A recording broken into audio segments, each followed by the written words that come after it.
Original ఎక్కడుంది? నిజస్వరూపం ఎవరిలో ఉంది? క్రీస్తులో ఉంది. మరి యేసు ప్రభువాన్ని సిలువ వేయడానికి గల కారణం, బలి ఇవ్వడానికి గల కారణం పాత నిబంధనలో ఏదైనా ఉందో మనం పరిశీలన చేద్దాం. ఎప్పుడు కూడా వాక్యాన్ని, సత్యవాక్యాన్ని ఎలా చేయాలట? సరిగ్గా విభజిస్తే ఏది ఫాలో అవ్వాలో, ఏది ఫాలో అవ్వకూడదో, ఏది చెయ్యాలో, ఏది చెయ్యకూడదో ఖచ్చితంగా తెలుస్తుంది. అదే పునాది. దానినే డాక్ట్రిన్ అంటారు, దానినే సిద్ధాంతం అంటారు. ఈరోజున చాలామంది సిద్ధాంతాలు వద్దు వద్దు అని అంటారు, కానీ పౌలు గారు చెప్పిన, పేతురు గారు చెప్పిన జనులు హితబోధను సహింపక ఏం చేస్తారంటే జనులు, ఒకసారి చదువుదాం. తిమోతి గారు రాసినటువంటి 2వ పత్రిక 4వ అధ్యాయము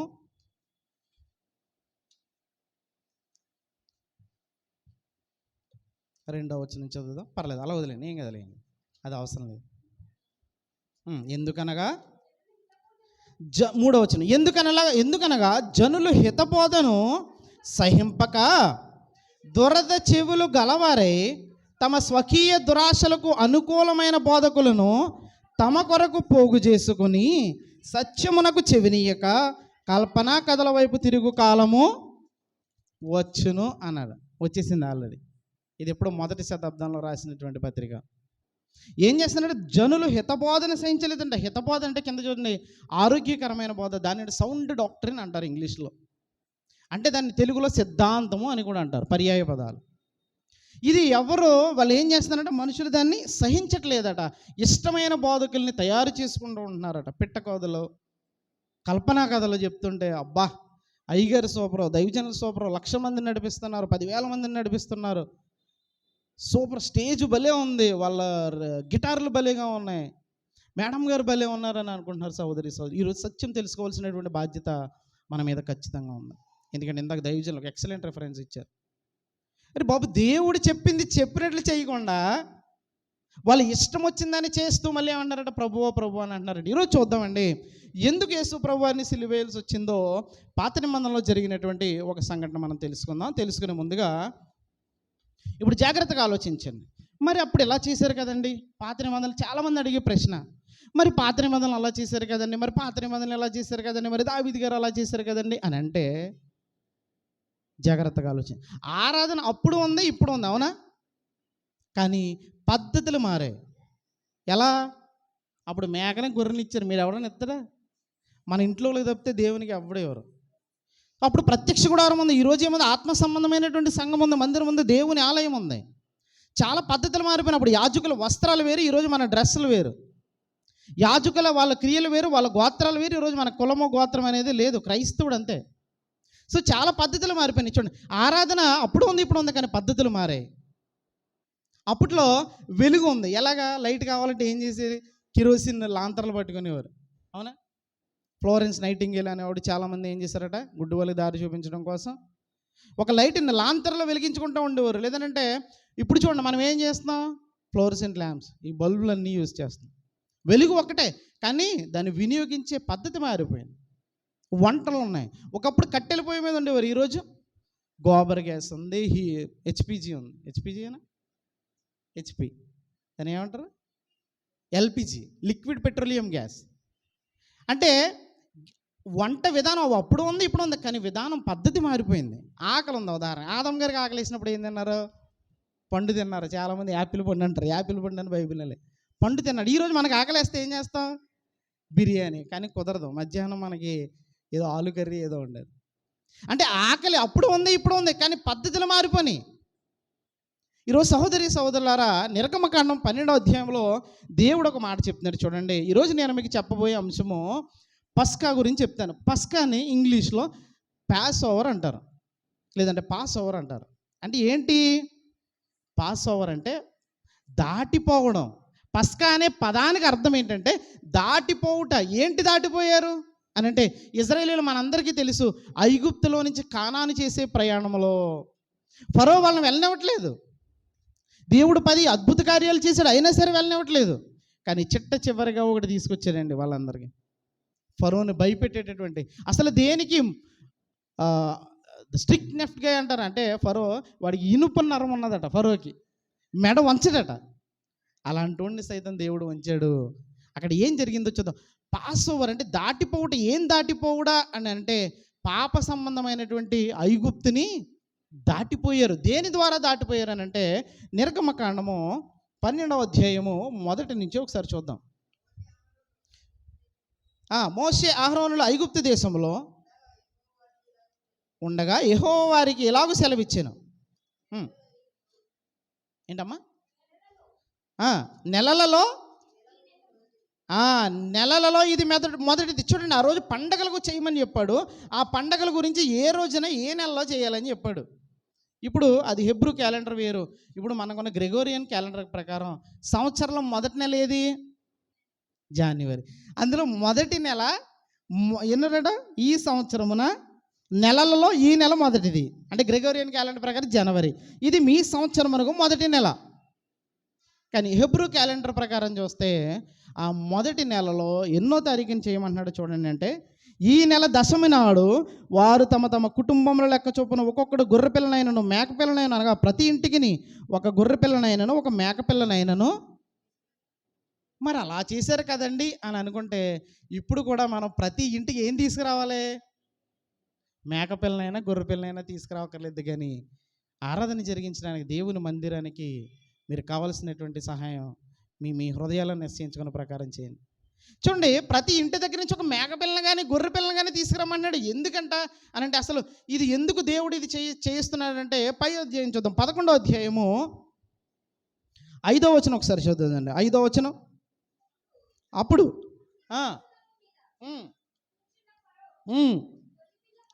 ఫరో తొలిపిల్ల మొదలుకొని తిరగల విసురు దాని తొలిపిల్ల వరకు ఐగుప్తు దేశమందలి తొలిపిల్లలందరూ చచ్చెదరు, జంతువుల్లోనూ తొలిపిల్లలన్నీ చచ్చును. దేవుడు వార్నింగ్ ఇచ్చాడు. దేవుడు చాలా ఛాన్సులు ఇచ్చాడు. 9 ఛాన్సులు ఇచ్చాడు. చాలా ఛాన్సులు ఇచ్చాడండి. కానీ మాట వినలేదు. చివరికి వచ్చాడు. ఇంకా ఫరోని ఎక్కడ కొట్టాలన్నట్టు చెప్తున్నాడు. ఇదిగో, నువ్వు నా మాట వినకపోతే నీ దేశంలో ఉన్న ప్రతి ఒక్క మనిషిని, ఫస్ట్ కుమారుడు లేదా కుమార్తె, తొలిపిల్ల, నీ జంతువుల్లో కూడా తొలిపిల్ల చచ్చిపోద్ది అనుకున్నాడు. ఫరో ఆషామాషిగా తీసుకున్నాడు. సహోదరులారా, దేవుని మాటల్ని ఆషామాషిగా తీసుకోకూడదు అన్నాడు. 7-8 వచనాలు చూద్దామండి. యెహోవా ఐగుప్తీయులను ఇశ్రాయేలును వేరుపరచునని మీకు తెలియబడినట్లు మనుషుల మీద కానీ జంతువుల మీద కానీ ఇశ్రాయేలులో ఎవరి మీదనైనా ఒక కుక్కయు తన నాలుక. చూడండి, దేవుడు చెప్తున్నాడు, ఒరే బాబు అని. అక్కడ ఏం చేస్తున్నాడు అంటే ఒక మేకపిల్లని కానీ ఒక గొర్రె పిల్లని కానీ తీసుకురమ్మంటున్నాడు. ఆ పశువుని ఎందుకు వధించాలో, ఏమేం చేస్తున్నాడో, అసలు ఈ పండుగ ఎందుకు చేస్తున్నాడో, పస్కా అనే పండుగ ఎందుకు చేస్తున్నాడో 12వ అధ్యాయము 12 నుంచి 14 వచనాలు చదువుదామండి. 12 నుంచి 14. ఆ రాత్రి నేను ఐగుప్తు దేశమందు సంచరించి ఐగుప్తు దేశమందుల మనుషుల్లో కానీ జంతువుల్లో కానీ తొలి సంతతి అంతయు హతము చేసి ఐగుప్తు దేవతలందరికీ తీర్పు తీర్చెదను. నేను యెహోవాను. మీరున్న ఇండ్ల మీద ఆ రక్తము మీకు గుర్తుగా ఉండును. నేను ఆ రక్తమును చూచి మిమ్మును నశింపచేయక దాటిపోయేదను. నేను ఐగుప్తు దేశమును పాడు చేయుచుండగా మేము సంహరించుటకు తెగులు మీ మీదికి రాదు. కాబట్టి ఈ దినము మీకు జ్ఞాపకార్థమగును. మీరు యెహోవాకు పండుగగా దాన్ని ఆచరింపవలను. తరతరములకు నిత్యమైన కట్టడగా దానిని ఆచరణ. ఎవరికట? ఈ దినము మీకు జ్ఞాపకార్థమైన దినము. ఎవరితో మాట్లాడుతున్నాడు దేవుడు? ఇశ్రాయేలీల వాళ్ళతో మాట్లాడుతున్నాడు. మోషే, అహరోను, ఇశ్రాయేలీల వాళ్ళందరితో మాట్లాడుతున్నాడు.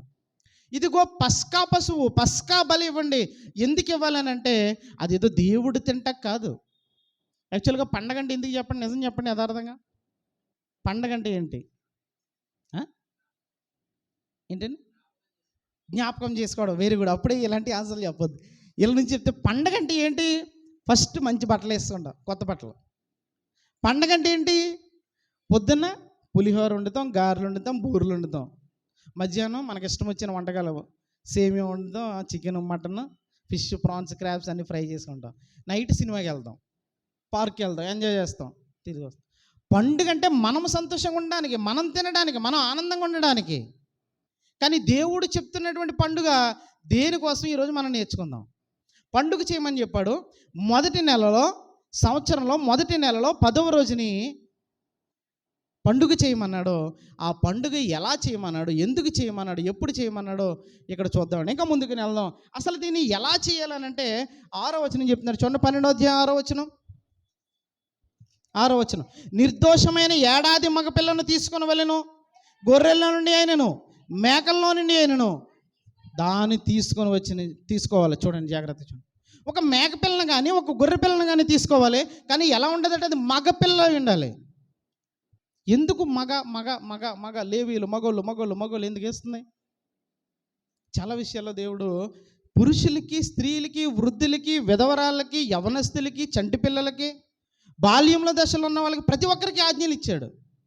కానీ మనమే బైబిల్ని సరిగా అర్థం చేసుకోకుండా స్త్రీలను తక్కువ, ఫస్ట్ స్త్రీలను అనేస్తారు. కాదు, స్త్రీలకు చెప్పాడు. ఈవెన్ అదే అధ్యాయంలో కానివ్వండి, లేవీకాండంలో 16వ అధ్యాయం కానివ్వండి, యాజకుడు అండర్వేర్ వేసుకోవాలని కూడా చెప్పాడు. పురుషుడికి మెట్లు ఎక్కుతున్నప్పుడు జాగ్రత్త ఎక్కాలని చెప్పాడు. దిశమలను కప్పుకోవాలని చెప్పాడు. నోవాహు విషయంలో సీరియస్ అయ్యాడు. ఇక్కడ పురుషులకి, స్త్రీలకి దయచేసి మీరు అపార్థం చేసుకోవద్దు, దయచేసి డైవర్ట్ అవ్వద్దు. మొదట అర్థం చేసుకుందాం. ఇక్కడ చూడండి, ఒక మగపిల్లని తీసుకోవాలి. ఎందుకు ఈ మగపిల్ల అనంటే ఏదో యాజకుడికి సంబంధించిందో మనుషులకు సంబంధించిందో కాదు.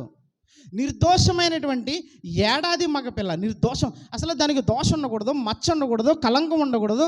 వేరొక ఒక ఫీమేల్, ఒక ఆడ మేక కానీ గొర్రెతో కానీ కలిసి సంబంధం ఉండకూడదు.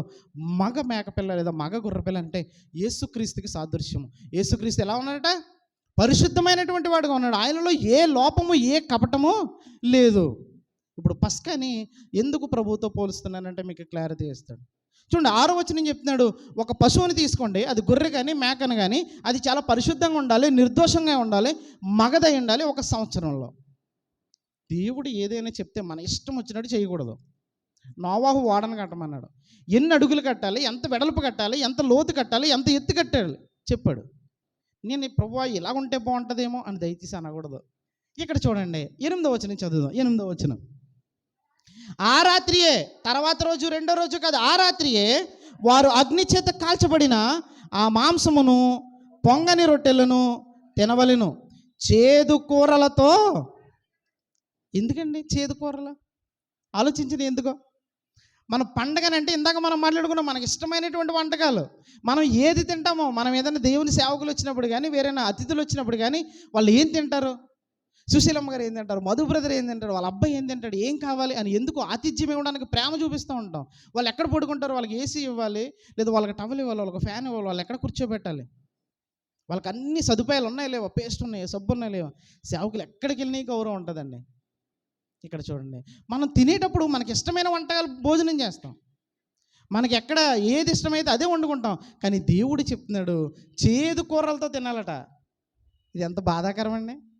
అప్పట్లో మనమంటే ఖచ్చితంగా దేవుని తిట్టుకుంటాం కదా, ఇదేంటండి బాబు ఎంత పండగ చేసుకున్నారు, చేదు కూరలు ఏంటండి? అవునా? ఈ ప్రశ్న ఎప్పుడైనా వస్తుందా? ప్రశ్న రావాలి. ప్రశ్న వస్తేనే బైబిల్ అర్థమవుతుంది. దేవుడు ఎంత జ్ఞానం ఉన్నదంటే ఆయనకి, అసలు జ్ఞానం ఆయన దగ్గర నుంచే వచ్చింది కదండి. ఎందుకు చేదు కూరలతో తినమన్నాడు అని అంటే ఒక అద్భుతమైన మాట చెప్తున్నాడు. చూడండి, అక్కడ ఏం చేస్తారని అంటే 26వ వచనం, మరియు మీ కుమారులు, చదవండమ్మా.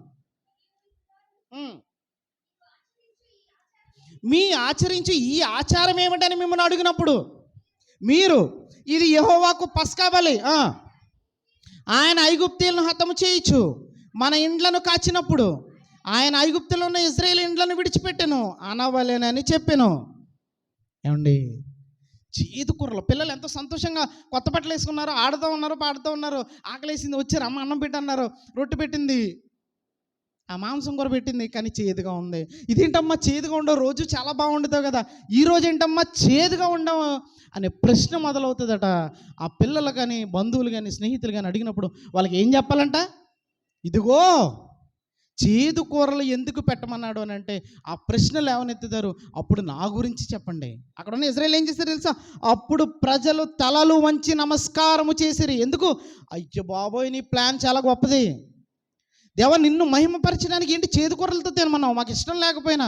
ఎందుకనంటే పిల్లలు అడిగినప్పుడు, బంధువులు అడిగినప్పుడు ఏం చెప్పాలంటే, ఇదిగో అరే బాబు, మేము ఒకప్పుడు కొన్ని సంవత్సరాల క్రితం ప్రయాణం చేస్తున్నప్పుడు మన దేవుడు ఇలా కాపాడాడురా.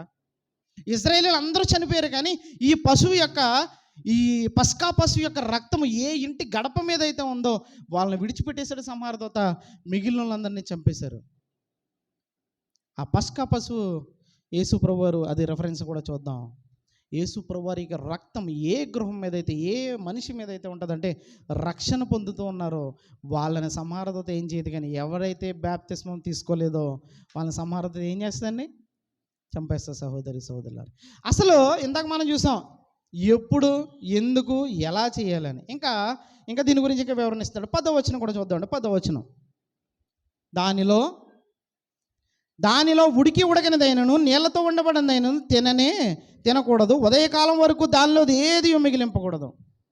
కిచెన్లోకి వెళ్ళింది అమ్మ, ఇంకా రావట్లేదు. ఏంటమ్మా బాబు ఎంతసేపు ఉడుకుతున్నావు, ఎంతసేపు వండుతున్నావు అని అంటే ఆ తల్లి చెప్తుంది, నాన్న ఏదో ఆషామాషిగా సగం ఉడికి ఉడకనట్లుగా వండకూడదు, చాలా జాగ్రత్తగా చూడండి. దేవుడు ఏం చెప్పినా ప్రతి లెటర్, ప్రతి అక్షరం చూడాలి, ప్రతి పదము చూడాలి. ఎందుకు చెప్తున్నాడు? దేనికో, భవిష్యత్తులో ఏదో దీనికి ఇదంతా ఛాయ, నిజస్వరూపం ఏదో నేర్పించాలనుకుంటున్నాడు. జాగ్రత్తగా పరిశీలిస్తే అక్కడ చెప్తున్నాడు, పైన పిల్లలకి చెప్తాడు, పిల్లలకి నేర్పించమని చెప్తున్నాడు. సహోదరి సహోదరులారా, ఎంతమంది పిల్లలకి నేర్పిస్తూ ఉన్నారు చెప్పండి దేవుని విషయాల గురించి? ఈరోజు విశ్వాసాలను అడుగుతున్నాను, దైవజనులను అడుగుతున్నాను, మీ పిల్లలకి సరైన మార్గం బోధిస్తున్నారా?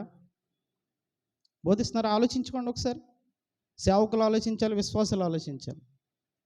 మన పిల్లలకి బోధిస్తున్నామా? ఇది కరెక్ట్, ఇది సత్యము. సహోదరి సోదరుల బాధాకరమైన విషయం ఏంటంటే, ఒకసారి చూద్దాం,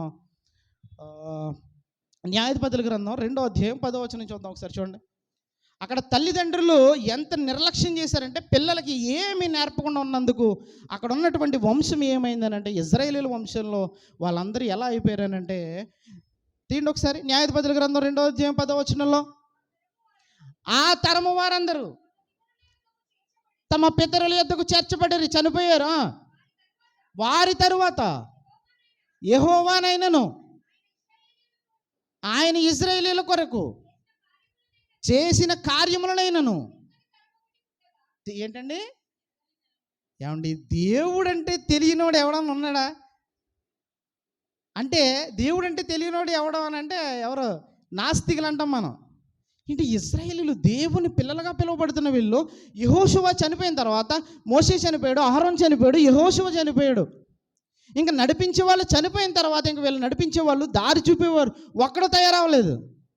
ఈ రోజున మనం మన తర్వాత ఎంతమందిని తయారు చేస్తున్నాం? అందుకే ఈరోజు నేను చెప్పాను, స్త్రీలైనా పర్వాలేదు చెప్పనివ్వండి అని చెప్పాను. స్త్రీల నుంచి ఒకరు, పురుషుల నుంచి ఒకరు. ఈరోజు పావుగంట మెసేజ్, నా ఫస్ట్ మెసేజ్ ముందు ఒకరు, సెకండ్ మెసేజ్ ముందు చెప్పమని చెప్పి ఎంతమందిని తయారు చేస్తున్నాం సహోదరి సహోదరులారా? యెహోవాని ఎరుగని తరము. అసలు యెహోవా అంటే ఎవరో తెలియదు, ఎందుకంటే వాళ్ళకి పస్కా పండుగ జరగలేదు.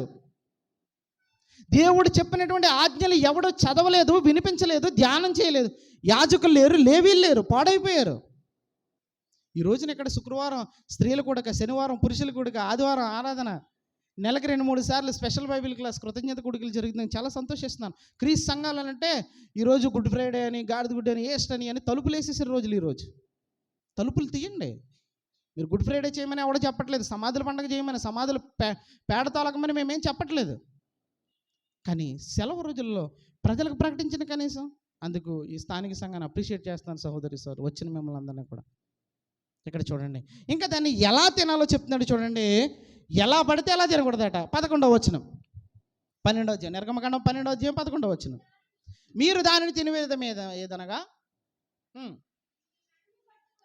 మీ నడుము కట్టుకొని, చెప్పులు తొడుక్కొని, కర్రలు చేత పట్టుకొని త్వరపడుచు తినాలి. చూడండి ఎలా తినాలట.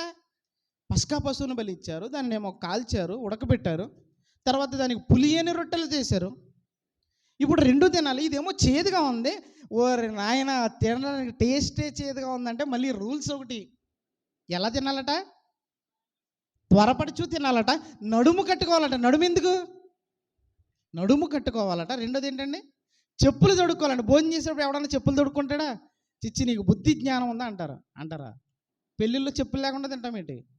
ఎక్కడంటే చెప్పులు లేకుండా తింటాం. పెళ్ళిళ్ళలో అది ఇంట్లో మాత్రమే. ఇంట్లో రెస్టారెంట్కి వెళ్తాం, 5 స్టార్ హోటల్కి వెళ్తాం, లేదా 3 స్టార్ హోటల్కి వెళ్తాం. ఎలా తింటాం? చెప్పులు వేసుకునే. దేవుడు చూడండి, ఇవి తెలియక చెప్పులు వేసుకొచ్చారు, లేకపోతే చెప్పులు వేసుకు ప్రతి చిన్నదానికి ఆలోచించారు. ఇక్కడ చూడండి, దేవుడు ఏం చెప్తాడు? నడుము కట్టుకోవాలి, చెప్పులు తొడుక్కోవాలి. 3వది ఏంటంటే కర్రలు చేత పట్టుకోవాలి. అసలు భోజనం చేయడానికి వచ్చినప్పుడు ఏం పట్టుకోవాలి? ప్లేట్ పట్టుకోవాలి. కర్ర ఎందుకు? సహోదరి సహోదరులారా, పాత నిబంధన అంటేనే ఛాయ, క్రొత్త నిబంధనలు ఏదో నేర్పిస్తున్నాడు. చూడండి, ఎఫెసీయులకు రాసినటువంటి పత్రిక 6వ అధ్యాయం. ఎఫెసీయులకు రాసినటువంటి పత్రిక 6వ అధ్యాయం చూద్దాం. Very good. దానిపైన కూడా ఇంకోటి ఉంటుంది. ఎఫెసీయులకు రాసినటువంటి పత్రిక 6వ అధ్యాయము, నడుము కట్టుకున్నది అనేది చూడండి.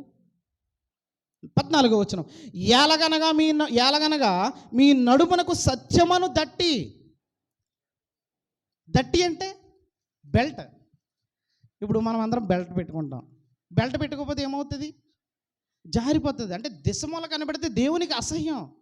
అందుకే ప్రకటన గ్రంథంలో 7 స్థానిక సంఘాలకి చెప్తున్నాడు, నీ దిశమూల కనబడుతుందిరా బాబు, దాన్ని కప్పుకో. ఇప్పుడు దిశమూల కనబడకుండా ఉండడానికి బెల్ట్ పెట్టుకోమన్నాడు. ఏ బెల్ట్ అది? సత్యము. అక్కడ పాత నిబంధనలో నేర్పిస్తున్నాడు, నడుము కొట్టుకోవాలి. నడుముకి ఏం కట్టుకోవాలంటే సత్యము. సత్యం అంటే ఏంటి?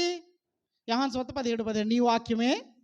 దేవుని వాక్యం కట్టుకోవాలి. దేవుని వాక్యం లేదనుకోండి, ప్యాంటు జారిపోద్ది, దిశమూల కనబడుతుంది. అంటే సిగ్గుపడతావు, దేవుని ముందు, ప్రజల ముందు సిగ్గుపడతావు వాక్యం లేనివాడు అయితే. ఇశ్రాయేలీయులు చెప్తున్నాడు, ఏం కట్టుకోవాలంటే నడుముకి ఎందుకు కట్టుకోమన్నాడు? చేతికి కట్టుకోమచ్చు కదా. ఇంకా బాసికము కూడా కట్టుకోమన్నాడు. బాసికం వేరే, పెళ్ళి కూడా కడుతూ ఉంటారు. ఇశ్రాయేలు కూడా కట్టుకోమన్నాడు. ఎందుకు? స్త్రీలను అయితే కంఠభూషణంగా ధరించుకోమన్నాడు ఇశ్రాయేలీయులు. ఎందుకు? ఒక్కొక్క చోట ఒక్కొక్కలా చెప్తున్నాడు. నడుముకి అని ఎందుకు చెప్తున్నాడు? దిశమూల కనబడకుండా, సిగ్గుపడకూడదని దేవుని ఎదుటను, ప్రజల ఎదుటను నిజాయితీపరుడుగా ఉండాలని ఏం తెలుసుకుంటా? సత్యము కట్టుకోవాలట, నడుము కట్టుకోవాలి. రెండోది ఏమన్నాడండి? చెప్పులు తొడుక్కోవాలట. చెప్పుల గురించి ఎఫెసీయులకు రాసిన పత్రిక 6వ అధ్యాయం ఏం చెప్తున్నాడు? 15వ వచనం. పాదములకు సమాధాన సువార్త వలన సిద్ధ మనస్సు అను జోడు తొడుక్కోవాలి. అక్కడ చెప్పులు ఎందుకు తొడుక్కోమని? సిద్ధ మనసు. దేనికి సిద్ధం? ఇదిగో కనానుకి వెళ్ళడానికి సిద్ధం. ఇదిగో కనాను వెళ్ళడానికి మేము వాక్యాన్ని పట్టుకుంటాము, దాన్ని కట్టుకుంటాము. వాక్యం ఉండాలట, సిద్ధ మనస్సు ఉండాలట. ఎక్కడికి వెళ్ళడానికి? కనాను వెళ్ళడానికి. ఎంతమంది మొనగాళ్ళలాగా సిద్ధపడ్డారు? ఎన్ని లక్షల మంది? 6 లక్షల కాల్బలము, పిల్లలు, ముసలి అందరూ కలిపితే మొన్న ఎక్కడో చదివాను, 6,03,500 మంది. 550 ఎంతమందో అక్కడ బైబిల్లో ఉంది. 6,03,550 మంది. అంటే వీళ్ళందరూ యాజకుల్ని లెక్కేయలేదు కాబట్టి అప్పుడు తర్వాత చెప్తాడు, వీళ్ళందరూ యాజకులు లెక్క, అందులో లెక్కేయలేదని. ఎంతమంది బయలుదేరారు మనగాళ్ళలాగా? నడుము కట్టుకున్నారు, సిద్ధ మనస్సుని జోడు తొడుక్కున్నారు. ఎవరిల్లేరు? ఇద్దరు. సహోదరులారా, పస్కా పశువుని ఆచరించడం గొప్పే కాదు, పండుగను ఆచరించడం గొప్పేం కాదు. ఏం చెప్తున్నాడు? నేను చెప్పిన మాటలు ఆచరించకుండా ప్రభు నన్ను ఎందుకురా బాబు అంటున్నాడు. ఇంకా చూడండి అక్కడ ఏం జరిగిందో చూడండి. కర్రలు చేత పట్టుకుని. ఏంటి కర్ర? పాత నిబంధనలు అన్ని ఛాయే, క్రొత్త నిబంధనలో నిజస్వరూపం. ఏంటి కర్ర చెప్పండి ఎవరైనా? మోషే గారి దగ్గర ఒక కర్ర ఉంది. ఏం కర్ర? పొంకర్ర. మీరు చూసారా ఏదైనా 10 కమాండ్స్ మూవీలో కానీ ఏదైనా? ఇశ్రాయేలీల్లో గొర్రెల కాపరి దగ్గర ఒక కర్ర ఉంటుంది. అందుకే చాలామంది తెలియని అమాయకులు ఏం చేశారంటే, యేసుప్రభువు బొమ్మ పెట్టి గడ్డం ఎంత పెట్టి ముసలోళ్ళలాగా పెట్టేసి 33 సంవత్సరాల యవనస్తుని 50, 60, 70 సంవత్సరాలలాగా చేసేసి మెల్ల గొర్రెపిల్లేసి, ఎప్పుడైనా గొర్రెపిల్లని ఎత్తుకున్నాడు ఆయన? ఒక కర్ర పెట్టాడండి. కర్ర అంటే ఎలా ఉంటుందో తెలుసా మీకు? ఇన్వర్టెడ్ జే షేప్లో ఉంటుంది. జేని తిరగేస్తే ఎలా ఉంటుంది. ఎందుకు ఇది? ఇశ్రాయేలీయుల కర్ర మీరు చూస్తే కింద ఇనుము ఉంటుంది కర్రకి. అంతేందుకు మన ఊరు పెద్దల దగ్గర కానీ, పాములు కొట్టే దగ్గర కానీ, గేదెలు కాసే వాళ్ళ దగ్గర, మేకల గొర్రెలు కాసే వాళ్ళ దగ్గర కర్ర కింద ఇనుము ఉంటుంది. అరిగిపోకుండానే శత్రువులు దాని మీదకి ఏదైనా తోడేళ్ళు, నక్కలు వచ్చినప్పుడు వాటిని చంపడానికి, శత్రువుని చంపడానికి కాపర్ల దగ్గర ఉండేటువంటి కర్ర. జే షేప్లో ఎందుకు ఉందంటే, ఎప్పుడన్నా లోయలో కానీ గుంటలో కానీ గొర్రె పడిపోయినప్పుడు ఇలా దాంతో ఇలాగా జే క్లాంపులు చూస్తారు కదా, రేకుల షెడ్ వేసినప్పుడు, దాంతో ఇలా లేపడానికి అలాంటి కర్ర యూజ్ చేస్తారు. ఇక్కడ కర్రలు చేత పట్టుకుని అంటే అర్థం ఏంటంటే, మోషే గారి దగ్గర కర్ర ఉంది. మీరు నిర్గమకాండం బాగా చదివితే ఒక అధ్యాయం, చాలా అధ్యాయాల వరకు మోషే కర్ర అని అంటాడు. ఒక అధ్యాయం దగ్గరికి వచ్చి దేవుని కర్ర అంటాడు. మోషే గారి దగ్గర ఉన్న కర్ర మోషే కర్ర కాదు, దేవుని కర్ర. మీకు ఇంకా అర్థం కావాలనంటే 23వ కీర్తన 4వ వచనం చదువుతుంది. 23వ కీర్తన 4వ వచనం. నీ దుడ్డు కర్రయ్యు, దాని ముందు ఏమన్నా చదవండి. 4వ వచనం. గాఢాంధకారపు లోయలో నేను సంచరించినని. చూడండి, ఎందుకు ఈ మాట చెప్తున్నానంటే, దావీదు ఒక గొర్రెల కాపరి. గాఢాంధకారంలో గొర్రెలు ఎలా అయితే నేను వెతుకుతూ వెళ్ళాను, అలాగే నేను సంచరించి వెళ్ళిపోయినా సరే దీంతో తీయాలట నన్ను, నీ దుడ్డు కర్రతో. కర్ర అని అంటే కాపాడేది. ఏంటి మనిషిని కాపాడేది అప్పుడు శరీరకంగా, ఇప్పుడు ఆత్మీయంగా అంటే వాక్యము, సత్యము, సిద్ధ మనస్సు, వాక్యాన్ని పట్టుకోవాలంటే ఎలా తినాలంట? త్వరపడుచు. మనకి ఇష్టమైన ఆహారాన్ని ఎలా తింటావు? కంగారేముందరా, జాగి తిను, ఆస్వాదిస్తూ తిను, టెన్షన్ ఏం పడక ఇంకా తిను, ఎంత కావాలో తిను. కానీ దేవుడు చెప్తున్నాడు, రే బాబు టైం లేట్ చేస్తూ కదట. ఎలా తినాలంట? త్వరపడుచు కంగారుగా తినాలట. చేదు కూరలతో తినాలట. ఎందుకు అని అడిగితే దేవుని గురించి. పండుగ ఎందుకనంటే ఇందాక దైవజనులు చెప్పారు, జ్ఞాపకం చేసుకోవడం. ఎవరిని జ్ఞాపకం చేసుకోవడం? దేవుణ్ణి జ్ఞాపకం చేసుకోవడం. ఇశ్రాయేలీయుల పండుగ ప్రకారం నన్ను జ్ఞాపకం చేసుకోవాలి. కానీ తర్వాత యెహోవాను ఎరుగనటువంటి తరం వచ్చేసిందంట. దేవుణ్ణి ఎవరో జ్ఞాపకం చేసుకోలేదు సహోదరులు. ఇంకా ఏం చెప్తున్నాడో చూద్దామండి. ఏంటి పస్కా? ఇందాక నుంచి యేసుప్రభు వారితో పోల్చాను. మరి వాక్య ఆధారం ఏమైనా ఉందంటే, కొరింథీయులకు రాసినటువంటి అపొస్తలుడైనటువంటి పౌలు గారు కొరింథీయులకు రాసినటువంటి మొదటి పత్రిక 5వ అధ్యాయం 7వ వచనం. 5వ అధ్యాయం 7వ వచనం. పులిపిండి లేనివారు కనుక క్రొత్త ముద్ద అవుటకై ఆ పాతదైన పులిపిండిని తీసి అవతల పాడేయండి. అంతేకాక క్రీస్తు అను మనం పస్కా పశువు వధింపబడింది. చాలండి. పాత నిబంధనలో ఒక గొర్రెపిల్ల ప్రజలందరి కోసం పాస్ ఓవర్ దాటిపోవడం కోసం, ఐగుప్తుని దాటిపోవడం కోసం, పాపాన్ని దాటిపోవడం కోసం ఒక జంతువు బలైపోయిందే, దాన్ని పస్కా అన్నామే ఆ పండుగని. ఈరోజు క్రొత్త నిబంధనలో మనందరి కోసం ఈ పస్కా ఎవరంట? యేసుక్రీస్తు. పస్కా అంటే ఏంటి? దాటిపోవడం. మనం దేని నుంచి దాటిపోయామంటే, పేతురు గారు రాస్తున్నారు, చీకటిలో నుండి ఆశ్చర్యకరమైన వెలుగులో ఈ చీకటిని దాటిపోయి వచ్చేసాం. అలా రావడానికి ఒక పస్కా పశువు బలైపోయింది. ఆయన ఎవరంటే యేసుక్రీస్తు. దేవుడికి ఇష్టమైన పండుగను వాళ్ళందరూ వదిలేశారు. వాళ్ళు ఎప్పుడు వరకు చేశారనంటే, 2వ దినవృత్తాంతముల గ్రంథం 35వ అధ్యాయం 17-18 వచనాలు చదువుదాం. 2వ దినవృత్తాంతముల గ్రంథం 35వ అధ్యాయము 17-18 వచనాలు ముగించుకుందాం త్వరలో, 5 నిమిషాలు.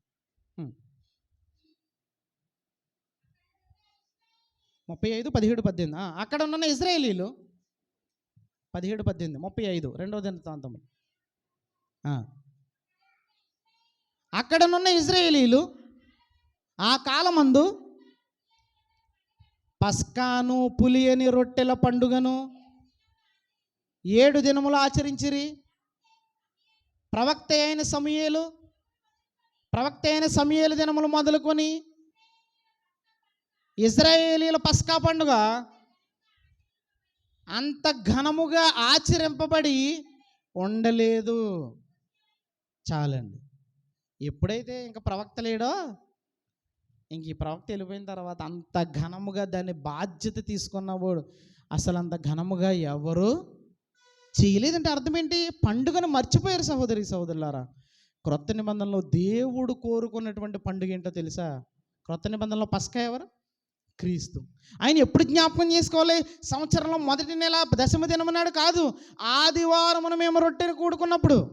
ఈ 40 రోజులు ఉపవాసం ఉన్న వాళ్ళు ఈరోజు గుడ్ ఫ్రైడే చేస్తున్న వాళ్ళు సహోదరులారా, ఈ యొక్క వాక్య భావాన్ని ఎందుకు అర్థం చేసుకోలేకపోతున్నారు అని అంటే, పస్కా పశువుని జ్ఞాపకం చేసుకోవాలి. ఇదిగో ప్రభు వారు చెప్తున్నారు, కొరింథీయులకు రాసిన మొదటి పత్రిక 11:23-31లో, నన్ను జ్ఞాపకము చేసుకొనుటకై. ఎప్పుడు జ్ఞాపకం చేసుకుంటున్నారు? సంవత్సరానికి ఒకసారి, 3 నెలలకు ఒకసారి, నెలకొకసారా? ఇంకా ఆ మాత్రం దానికి ఆ రోజే వెళ్ళాలి కదా. అంటే ఆదివారం మీరు ఎవరిని జ్ఞాపకం చేసుకోవట్లేదు? అదేంటండి, మేము ఆరాధించేది ప్రభువునే కదనంటే, ప్రభువుని జ్ఞాపకం చేసుకోవడానికి ఏం చెప్తున్నాడండి? రొట్టె ద్రాక్షరసంలో పాలు పంపులు పొందమన్నాడు. దేవుడు మెచ్చుకున్న, దేవుడు కోరుకున్న పండుగ ఇది. ఆదివారం ఆరాధన, దేవుడు కోరుకున్న పండుగ, నూతన నిబంధన ప్రకారం ఆరాధన. అందులో ఉన్నటువంటి ఆ పస్కా పసుపు అయినటువంటి యేసు ప్రభువారి యొక్క శరీరానికి, రక్తానికి సాదృశ్యమైనటువంటి ఆ పశువు యొక్క రక్తం ఏ ఇంటి మీద అయితే ఉందో ఆ ఇల్లు కాపాడబడింది, రక్షింపబడింది. ఈరోజు యేసుక్రీస్తు అనే పస్కా, ఆయన రక్తం ఎవరి మీద అయితే ఉందో, ఎవరైతే రక్షణ పొందారో, మనము మనం ఎక్కడి నుంచి అండి? ఆశ్చర్యకరమైన ఆయన వెలుగులోనికి వచ్చామండి. వచ్చిన తర్వాత ఏం చేయాలి? అక్కడ ఏం చెప్తున్నాడు? మీరు అందరూ ఇలా జరిగిన తర్వాత ఎవరైనా అడిగితే ఏం చెప్పమన్నాడు? నన్ను గురించి జ్ఞాపకం చేయండి, నా గురించి ప్రచురం చేయమంటున్నాడు. ఈరోజు అదే కొరింథీ పత్రికలు ఏమని చెప్తున్నాడు? ఆయన మరణము వచ్చే వరకు ఏం చేయాలట? ప్రచురించాలంట. సహోదరి సహోదరులారా, దేవుడు ఏదో పాత నిబంధనలో ఏదో ఆషామాషికి ఏది చేయలేదండి. ఒక ప్రత్యక్ష గుడారం కానివ్వండి, పస్కా పశువు కానివ్వండి, ఇప్పుడు ఇంకొక నెక్స్ట్ సెషన్లో మీ అందరికీ విన్నారో లేదో కానీ ఒక లెసన్ చెప్తాను, జాగ్రత్తగా ఆలోచిద్దాం. దేవుడు చెప్తున్నాడనంటే ఇదంతా ఎలా ఉందండి? ఛాయ, ఒరిజినల్ నిజస్వరూపము యేసుక్రీస్తు. అది ప్రత్యక్ష గుడారమైన, మందసమైన, ఎత్తడి సర్పమైన, ఇప్పుడంటే పస్కా పశువైనా, ఎర్రని పెయ్యి అయినా, ఇంకో అంశం చెప్తాను అదైనా, బండ అయినా, మేఘస్తంభమైన, అగ్నిస్తంభమైన, దేవుని దూత అయినా, ఎవరైనా ఏది మెల్కీసెదెకైనా ఎవరికి దేనికి రిప్రజెంట్ చేస్తున్నారు అని అంటే కేవలం యేసుక్రీస్తుని మాత్రమే. ఈరోజు మనం చేయాల్సిన పండుగ ఏంటో తెలుసా సహోదరి సహోదరులు? ఏంటండి? ప్రభు బల్లలో పాలు పంపులు పొంద, అదే దేవునికి ఇష్టమైన పండుగ. మీకు ఏ రోజు సెలవు దొరికితే, సెలవు దొరకకపోయినా సమయమందును అసమయమందును దేవుని యొక్క వాక్యాన్ని ప్రకటించండి సహోదరి సహోదరులు. ఈ